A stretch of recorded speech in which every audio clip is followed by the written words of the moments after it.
ini parah nih.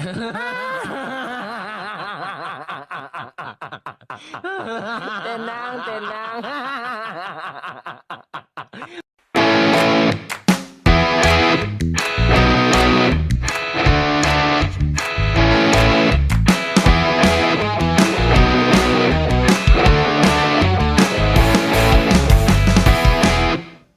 Oke guys, Assalamualaikum warahmatullahi wabarakatuh. Kembali lagi bersama Blacker Majenang. Guys, hari ini kita akan membahas si cebong Hasto ya guys. Ini orang ya guys ya, udah nggak tobat-tobat ini orang. Selalu membawa dan menyeret nama Pak Jokowi ya guys. Tenang, tenang. Aduh, baru-baru ini guys, kemarin kan habis sidang. Bukannya mengakui dan menentukan, oh Harun Masiku itu di sini kan, jadi ente nggak sendirian toh. Malah bilang katanya diancam oleh Pak Jokowi. Blok banget ya gini nih Hasto ya. Kalau saya yakin, kalau saya jadi Hasto mendingan ngaku. Udah, nih Harun Masiku di sini. Kan jadinya satu ya guys ya, si Hasto cebong itu punya teman guys ya. Tidak sendirian. Nah, sekarang kan jadi sendirian guys. Bilang kalau Harun Masiku di sana. Nah, selesai juga. Terus lagi Mak Banteng ikut-ikut. Kayak gitu aman guys, nggak usah berbelat sini berbelat sana guys. Kalau orang yang normal tapi yang anehnya guys ya, selalu membawa nama Pak Jokowi. Tenang, tenang. Ini guys. Menjelang pemecatan Bapak Jokowi oleh DPP PD Perjuangan setelah mendapat laporan dari Badan Hasto sedang membacakan ya eksepsi di pengadilan tipikor, ya kan? Hasto ini merasa dirinya dikriminalisasi oleh Bapak Joko Widodo. Hasto, toh playing victim pula kau sekarang. Ya Hasto bilang kan setelah ya pemecatan Bapak Joko Widodo, Gibran Raka Buming Raka, Bobi Nasution dari Partai PDI Perjuangan, ya kan? Hasto pun dijadikan tersangka. Hasto merasa dirinya dikriminalisasi oleh Pak Jokowi. Toh, kriminalisasi itu, ya, kalau kau tak melakukan satu tindak kejahatan, ya, tapi dituduhkan, itu baru kriminalisasi namanya. Ini kau yang berbuat, habis itu kau merasa dikriminalisasi. Ada aja kau toh, macam mana anak kau. Kau yang berbuat kesalahan, kau limpahkan orang lain. Ya enggak? Kasus kau ini kan udah lama. Kasus kau ini akan melanggengkan Harun Masiku untuk menjadi anggota Dewan Perwakilan Rakyat. Habis itu kau menghalangi penyidikan. Ya kan? Itu kan dakwaannya. Penyidikan Harun Masiku. Kau suruh Harun Masiku rendam handphonenya. Habis itu kau suruh Harun Masiku cabut. Sampai hari ini Harun Masiku nggak dapat. Setelah kau dijadikan tersangka, ya kan? Kau carilah kambing hitam. Kau jadikan Pak Jokowi kambing hitamnya. Seolah-olah kau dikriminalisasi oleh Pak Jokowi. Aduh toh nggak nyambung. Apa hubungannya sama Pak Jokowi? Kau yang bikin kesalahan, Pak Jokowi pula yang salah. Memangnya kau disuruh Pak Jokowi? Oh alah, makanya dibilang Pak Jokowi ya kan.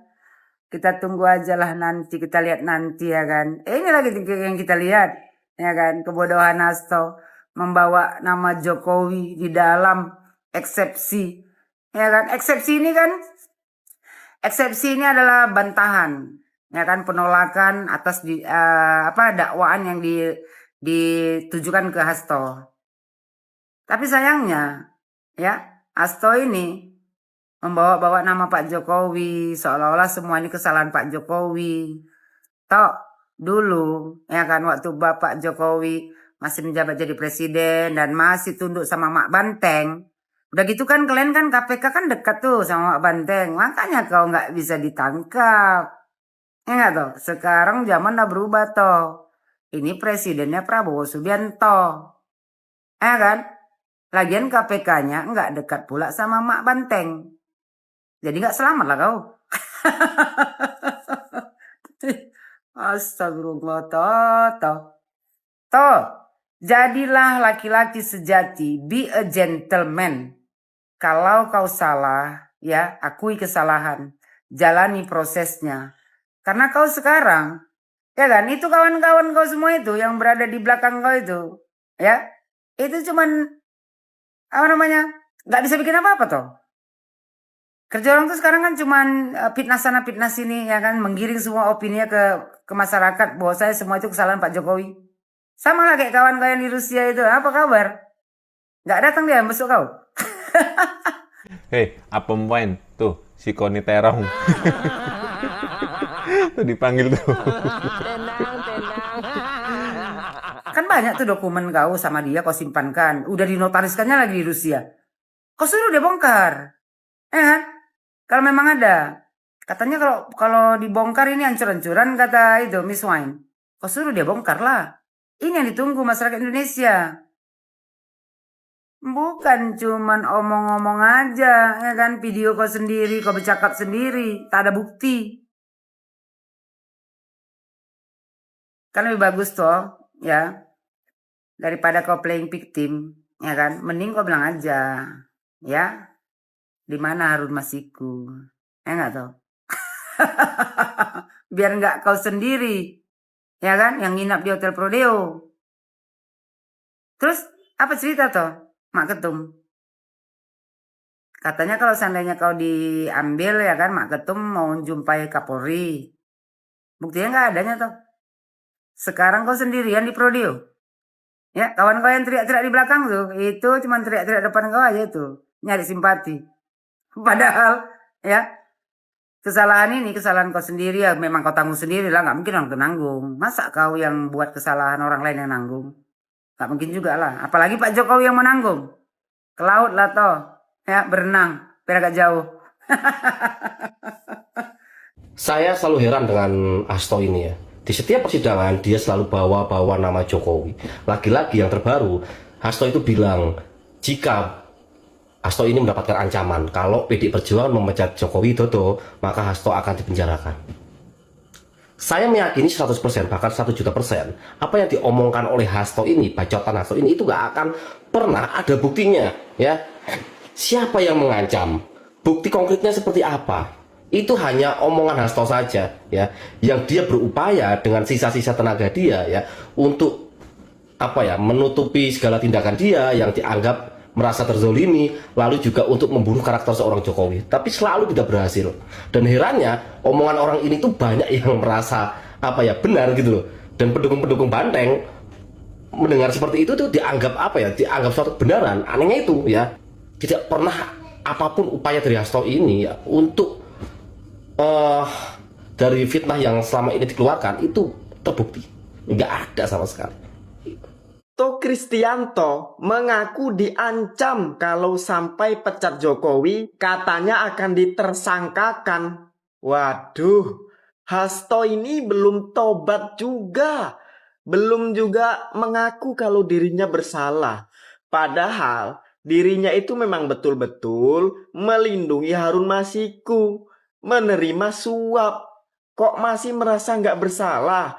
Masih merasa dipolitisasi? Aduh, Hasto, sadarlah, tobat Hasto. Kamu itu melindungi koruptor. Bukan karena Pak Jokowi yang menyuruh KPK nangkep kamu. Hasto, semakin tua kok semakin... Aduh, Hasto menangis. Makanya kalau saya mau ngomong sama Hasto sekali lagi, gue mau PA. bilang sama lu, yang salah tuh lu yang lu tahu tak? Nggak tahu. Lu cek sama juga kakek lu gitu loh. Ya, lu yang punya salah.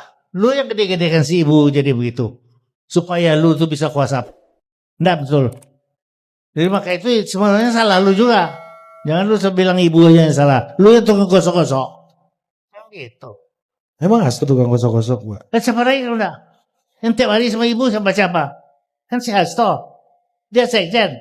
Apa aja didengar oleh ibu. Disuruh Hasto. Kan begitu. Oh gitu. Ibu kan punya banyak source of information, Pak. Tapi dia ada dengar yang lain. Intelijen kan juga. Alah, itu jangan intelijen.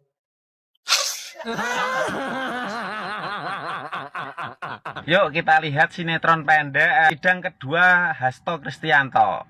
Wawancara tersebut, tekanan terhadap saya semakin meningkat, terlebih pada periode 4-15 Desember 2024 menjelang pemecatan Bapak Jokowi oleh DPP PDI Perjuangan setelah mendapat laporan dari Badan Kehormatan Partai.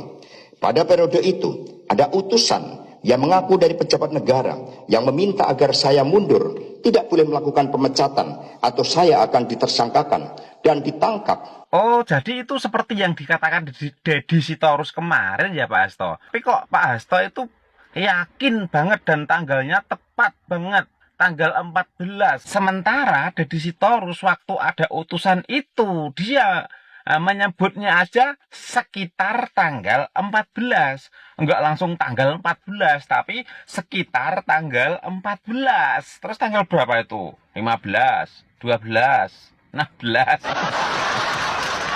Kalau nggak percaya coba lihat nih, pasti Deddy Sitorus menyampaikannya sekitar tanggal 14. No. Yang memperlakukan beliau sebagai seorang kriminal. Perlu diketahui bahwa pada sekitar tanggal 14 Desember. Kalau memang benar-benar pada tanggal 14 Desember tahun 2024 itu memang ada utusan yang datang ke PDIP untuk tidak memecat Pak Jokowi, dan kenapa nggak dari dulu berita itu disiarkan ke media Pak? Dan baru sekarang aja Bapak itu bilang bahwa ada utusan yang datang ke situ. Lah itu utusannya itu siapa Pak? Mungkin bisa dibongkar aja di depan media. Utusannya siapa, terus yang utus siapa. Itu nanti kan bisa meringankan hukuman Pak Hasto. Tapi saya yakin Pak, saya yakin sekali bahwa pada tanggal 14 Desember tahun 2024 itu tidak ada utusan ataupun yang mengutus orang ke PDIP untuk tidak memecat Jokowi dan juga menyuruh untuk Pak Hasto mengundurkan diri. Saya yakin itu tidak ada. Kenapa saya bisa bilang begitu? Soalnya kemarin aja yang katanya Pak Hasto itu punya dokumen-dokumen yang dititipkan sama Koni Bakri yang di Rusia, yang sudah dinotariskan. Yang katanya kalau Pak Hasto sampai tertangkap, maka dokumen-dokumen itu akan dibongkar sama Pak Hasto dan akan membuat semua rakyat Indonesia tercengang. Buktinya mana Pak? Sampai Pak Hasto masuk penjara pun sampai sekarang dokumen itu nggak dibongkar juga. Atau jangan-jangan utusannya itu adalah Deddy Sitorus itu sendiri. Dan yang mengutusnya itu adalah Mak Mega. Kan kata Deddy Sitorus di situ utusannya itu pengen agar Pak Hasto ini mengundurkan diri dari sekjen PDIP. Bisa jadi Deddy Sitorus ini juga menginginkan menjabat sebagai sekjen PDIP. Gitu loh Pak. Tekanan yang sama juga pernah terjadi pada partai politik lain yang berujung pada penggantian pimpinan partai dengan menggunakan hukum sebagai instrumen penekan.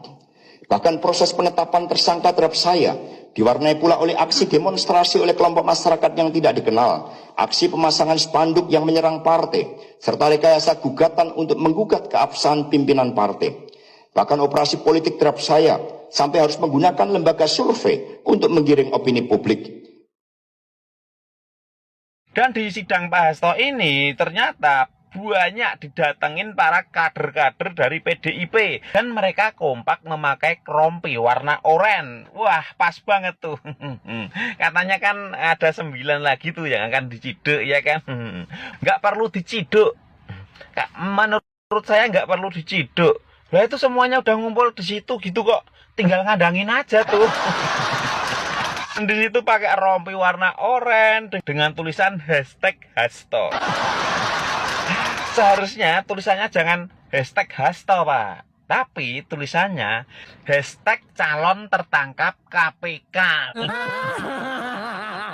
Delogok.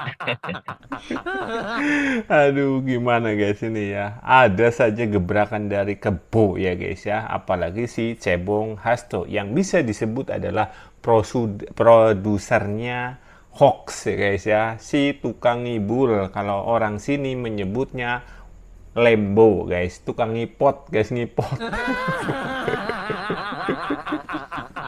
Yang anehnya pasti selalu membawa nama Jokowi guys, itu pasti itu. Kenapa? Karena ya pasti mereka ingin sekali menghancurkan nama baik Pak Jokowi. Tapi ingat toh ya, semakin Anda menyerang keluarga Pak Jokowi ya guys ya, apalagi langsung ke Pak Jokowi, maka nama Pak Jokowi dengan sendirinya akan naik terus menerus guys. Karena apa? Anda menyerang orang baik. Warga sekaligus masyarakat Indonesia itu cinta kepada Pak Jokowi. Kok Anda malah menyalahkan?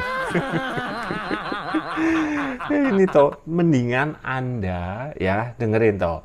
Mendingan Anda itu ngaku. Nah, ini loh Harun Masiku di sini. Rampung.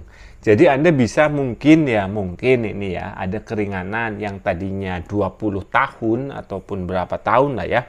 Itu jadi ya mungkin bisa 15 tahun ataupun 10 tahun. Tapi kalau Anda tidak mau mengaku, bahkan terus menghujat dan memfitnah Pak Jokowi, maka hukuman Anda itu akan bertambah. Karena apa? Anda sudah memfitnah. Jadi hukumannya itu berlapis guys ya, double.